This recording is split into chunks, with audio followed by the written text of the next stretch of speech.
Olá, Cassiano Bittencourt, pelo Visão Estrategista. Hoje, para analisar aí o resultado da Iguatemi, divulgou o resultado ontem à noite, hoje de manhã, teleconferência. Como vocês sabem, sempre dá para arrancar muito mais informação da teleconferência.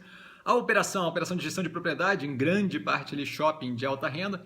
Então, basicamente uma gestora de shopping center. Agora, inclusive é um dos pontos da tese de investimento, umas operações mistas, então a gente vai entrar nisso daqui a pouco. Tá. O acompanhamento da tese por vários outros vídeos está na descrição, como sempre. Então, assim, dá para ver a evolução da tese ponto a ponto, chegando aqui até onde estamos agora. A situação estruturalmente parece, com a análise da Guararapes que foi postada ontem, isso porque a empresa teve aí o choque negativo de curto prazo por causa do efeito exógeno do Covid, né? Como esperado, então a gente já esperava em empresas que operam muito linkadas com varejo, ou de varejo especificamente, né, esse choque forte. O efeito é menos negativo do que no caso da Guararapes, quando a gente pensa em como é que afetou as contas da empresa, especialmente percentualmente, tá? E a empresa vinha operando muito positivamente antes do choque, retirando ali o choque, também muito parecido com o caso da Guararapes. Então são empresas bem geridas, setores consideravelmente diferentes, mas linkados através ali da exposição ao varejo. E aí a gente vai ver isso justamente como ela vinha operando bem antes, quando eu passar aqui pela parte ali de same store sales, same area sales e por aí vai, tá? Muita informação na apresentação que dá para encontrar no RI, no Relação com Investidores, sobre o que eles estão fazendo com relação ao Covid, tá? Eu não vou entrar aqui, não vejo ganho em ficar esmiuçando ponto a ponto. As medidas que eu vou colocar na tela aqui são as medidas de parceria e negociação de lojistas, tá? Com lojistas, desculpa, que são interessantes. Isso porque mostra a capacidade da gestão de aliviar esse curto prazo e justamente manter o longo prazo pouco afetado, né? Ao invés de eu deixar vencer contrato, ao invés de eu criar uma encrenca judicial com o lojista, eu faço essa renegociação, esse desconto antecipadamente, dou um prazo a mais e garanto que a operação volte ao normal uma vez que a gente tenha esse efeito exógeno de curto prazo negativo passado, tá? Que vire aí uma questão de passado, tá? Então aqui basicamente a análise da continuidade da tese, com alguns ajustes nas expectativas de curtíssimo prazo, exatamente pelo choque exógeno de curto prazo, Covid, que eu estou cansado de falar, mas é importante sempre pontuar que é um choque exógeno de curto prazo negativo. Tá? A tese se baseia em 3 pontos. O primeiro deles, a consistência operacional, que a gente vê há bastante tempo, tá? A empresa sempre vem com margens robustas, com um resultado padrão ali, obviamente afetado no curto prazo.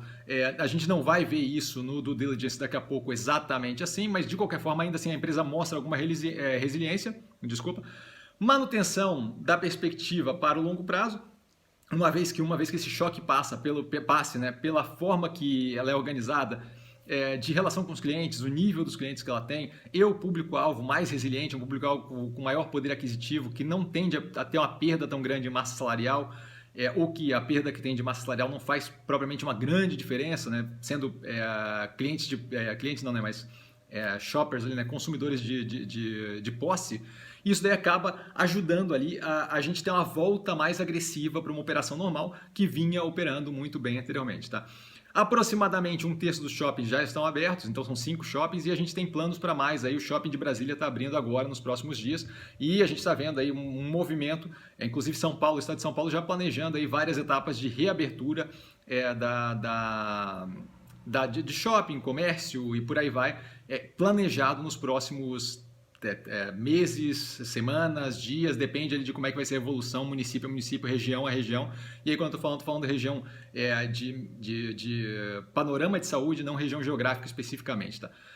O segundo ponto da tese são os novos motores de crescimento, já vinha bem positivo, isso já era justamente algo que levava a gente a acreditar no ativo a médio e longo prazo. A gente tem a adição do drive-thru, tá? Que combina ali o WhatsApp, combina com o WhatsApp da loja, com o vendedor, e aí retira já higienizado o produto no Shopping Iguatemi sem ter que sair do carro nem nada. Então isso daí é positivo. Ganha uma maior relevância nesse momento, a gente tem uma necessidade maior de distanciamento social, mas de qualquer forma não deixa de ser algo a mais, né? A gente já via uma sequência de empresas de varejo, tanto aqui quanto no exterior, fazendo aqueles click and collect ou coisas do gênero, né? Tanto desde mercado até empresas de maior porte, onde você pode justamente, simplesmente aguardar no carro e receber aquilo lá fazendo compra online ou combinando por WhatsApp ou qualquer coisa do gênero. Tá? É uma tendência bem forte, não deve ser tão representativa uma vez que isolamento social der uma aliviada, mas nesse momento faz toda a diferença do mundo. A parceria com a iFood já era uma iniciativa muito boa, tá? Já era uma iniciativa que ajudava a racionalizar o uso do estacionamento do shopping, que é uma das partes que a gente vê por tendência que deve perder ali a relevância com ride sharing, né? Com Uber, esse tipo de coisa. Então, assim, é algo que já era positivo e ganhou um empurrão violento. Em abril, o crescimento dos novos pedidos foi de 30% e o ticket médio, o valor médio pago ali nas compras, né, pelo iFood junto do Iguatemi, de 43%. Isso ajuda também a mitigar a pressão sobre as empresas de alimentação que estão localizadas dentro do shopping, super positivo. O ponto mais forte aí é o Iguatemi 365, que é a parte de e-commerce do Iguatemi, já vinha também, com pouquíssima informação, mas já vinha como algo bem promissor, médio e longo prazo. Tá?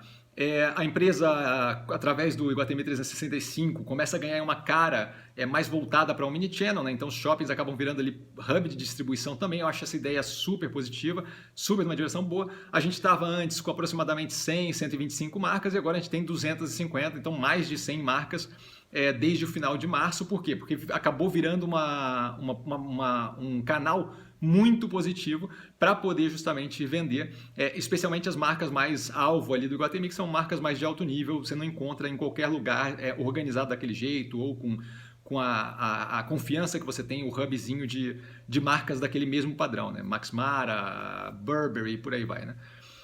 O GMV com crescimento de 20 vezes versus o comparativo com pré-pandemia, a base de clientes crescendo 5 vezes nas últimas semanas, então assim, claramente ganhou uma visibilidade muito grande, 92% a mais de visitas, 195% a mais de conversão para venda, e a gente deve ver isso daí avançando, essas entregas avançando em mais 5 capitais do país no futuro próximo. Então, assim, claramente obviamente muito positivo, tá? E é aquela questão justamente de focar muito mais na floresta e muito menos na árvore, né? O resultado não foi o mais positivo nesse momento, mas a gente vê claramente um esforço de manutenção da operação de forma a recapitular a operação naquela mesma forma operacional de maneira muito padrão com o que a gente estava vendo antes, então negociação com lojista e por aí vai, e novas iniciativas crescendo mais agressivamente, tanto para segurar o resultado um pouquinho mais positivo nesse momento, quanto para garantir um médio e longo prazo com novas formas de venda, com novas formas de logística, com esse tipo de movimento,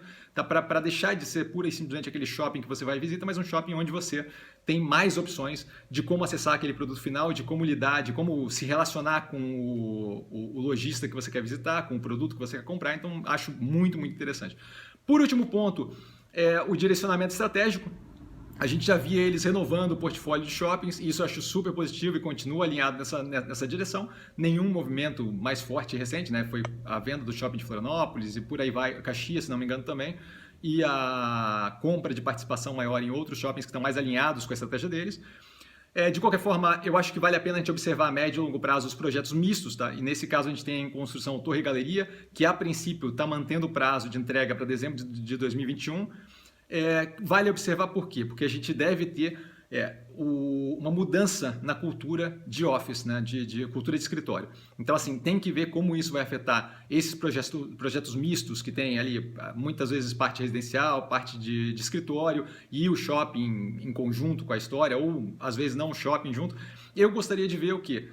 Uma mudança mais na direção, para mim seria mais interessante projetos mistos que tenham mais vínculo com o residencial do que com o escritório, por causa dessa possível mudança de cultura, de trabalhar em escritório, trabalhar em home office. Porém, entretanto, todavia, acho que esse tipo de nível de empresa deve ter uma mitigação considerável aí nesse tipo de mudança de cultura, porque a gente está falando de alto padrão, alto nível, então é bem possível que esse tipo de business de alto nível, alto padrão, ainda tenha necessidade de ter um office, de ter um escritório, tá? Mesmo que seja com menos gente, então talvez isso daí não cause ali uma queda na demanda tão pesada, mas vale a pena observar isso médio e longo prazo. A gente passa então para um due diligence só para ver o tamanho do estrago. Não foi dos piores resultados que eu já vi, tá? Especialmente comparativo com o Guararapes ontem. Eu sei que não é o mesmo tipo de operação, mas estão linkadas ao varejo, então acho que vale ter aí, pelo menos para poder pensar varejo, ter um comparativo aí, né? Não é o mesmo tipo de operação, mas de qualquer forma. A gente vê que o provisionamento para possíveis perdas futuras, como comentado na teleconferência, foi um provisionamento que foi feito de forma mais conservadora, então um pouco acima do que de fato está sendo visto ali como provisionamento necessário. Acho ótimo que eles operem de forma conservadora, mas isso daí acaba afetando um pouquinho mais negativamente o resultado e pode vir a ser revertido lá para o final do ano, lá para o quarto trimestre, quando a gente vai ter uma imagem mais clara de quanto daquele provisionamento vai ser necessário. Tá? Quando a gente olha aí o Same Store Sales, Same Area Rent, Same Store Rent e o Same Area Rent, e o Same Area Rent, eu já falei, então Sale, tá? A gente vê uma queda forte pontual, tá? Mas o resultado, quando a gente olha os 2 meses do primeiro trimestre, vinha muito forte antes, então a gente vê o quê? Valida aí a capacidade operacional da gestão, tá? E o que a gente tem é de fato, pura e simplesmente, um efeito pontual desse evento exógeno aí que causou um efeito muito negativo, tá? A taxa de ocupação tem uma melhora com novos contratos, isso é super positivo. E a inadimplência ainda ok, em grande parte também pelas medidas sendo tomadas de negociação com o cliente, né, com o lojista e por aí vai. Então você acaba mitigando a possibilidade de default, de desencontro, de ter que judicializar um acordo ali pelo aluguel. E isso daí acaba sendo super positivo no médio e longo prazo, uma vez que a gente deve voltar à normalidade nos períodos à frente aí, tá? Receita líquida com uma queda de 9,4%. O EBITDA com uma queda de 20,5%, e aí vale a pena levar em consideração aquele conservadorismo que eu falei com relação a provisionamento, tá? Isso daí pode vir a ser revertido no futuro, então acaba que, sim, a gente tem uma queda forte, mas pode vir a ser parte disso revertido no final do ano. A margem vai para 65,6% versus 74,8% year on year, no mesmo período do ano passado. É uma queda forte em pontos percentuais, porém a margem continua robusta e isso daí é importante. A operação continua operando com uma margem robusta, menor consideravelmente do que estava, mas ainda assim robusta. FFO, Funds from Operation, a forma de medir fluxo de caixa desse tipo de operação de gestão de propriedade imobiliária, cai ali 42,9%, a margem caindo de 50% para 31,5%, novamente uma queda considerável, mas a margem ainda forte, tá? E no lucro líquido a gente vê de fato um efeito consideravelmente grande, e aí adicionado aquele conservadorismo do provisionamento, a gente tem um conservadorismo de baixa de imposto diferido, que pode também vir a ser revertido no futuro, caso eles tenham aí sido conservadores demais nessa baixa de imposto diferido, então acaba que pode vir a voltar. Recompondo o resultado no quarto trimestre, talvez no primeiro trimestre de 2021, é uma jogada de longo prazo isso daqui, então não adianta querer a retomada do resultado tão correndo, tá? A margem vai de 32,1% quando eu estou falando de lucro líquido para 7,9%, então a queda na margem muito agressiva. A alavancagem está ok, 2,47 vezes, grande parte disso por causa da queda pontual ali no EBITDA, né? Um pedaço por causa do aumento da alavancagem, né? Do endividamento, um pedaço considerável por causa da queda pontual do EBITDA. A gente tinha uma alavancagem de 2,03 no quarto trimestre de 2019, então não é propriamente um aumento muito agressivo. As disponibilidades cobrem com folga até 2022 as obrigações financeiras da empresa e apesar do aumento ali com o percentual do custo, com o percentual do CDI, a gente tem uma redução no custo efetivo que vai para 4,3%. Então é um momento, o cenário onde a gente vive de juros baixos, inflação não pressionando, é um momento interessante para carregamento de dívida em troca de liquidez, né? Eu carrego dívida para ter mais caixa e garantir solvência até o final das operações, né? Isso ela provou que ela consegue fazer sem muita dificuldade. A gente vê aí 3 operações que ela fez recentemente, 2 nesse trimestre e uma que vai ser no segundo trimestre de 2020, né? 260 milhões de crédito imobiliário com Itaú, 100 milhões com o Santander, de empréstimo ali, e 300 milhões com uma debenture que deve sair no resultado do segundo trimestre de 2020.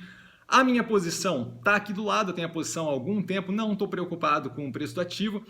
A gente teve aí um choque, um Black Swan, que acaba afetando negativamente o curto prazo. O longo prazo eu ainda vejo como muito, muito, muito promissor, especialmente com as iniciativas de driver de crescimento, de mudança dessa operação para algo mais ágil, mais dinâmico, tá? Não é o investimento mais descontado do mundo, consideravelmente menos descontado, por exemplo, do que Guararapes, que foi analisada ontem, né? A operação, porém, é mais sólida, os clientes são mais estáveis, não são clientes que vão defaultar no aluguel ali do dia para a noite. E o público-alvo é mais resiliente, a redução de massa salarial nesse nível de público-alvo não é propriamente tão fácil, né? Não é um público-alvo que perde emprego do dia para a noite, nem que depende daquele emprego para alimentação especificamente, então a gente vê aí um público muito mais resiliente. O longo prazo muito bem alinhado, como eu falei, com os drivers de crescimento. Eu gosto da operação para compor portfólio, acho que é uma forma interessante de diversificar. o portfólio como um todo, tá? Dúvida? Eu tô sempre no Instagram, @investircomsim, só ir lá falar comigo, eu sempre respondo, não tem nenhum problema com isso. E vale lembrar que quem aprende a pensar bolsa opera com o maior detalhe. Até a próxima análise.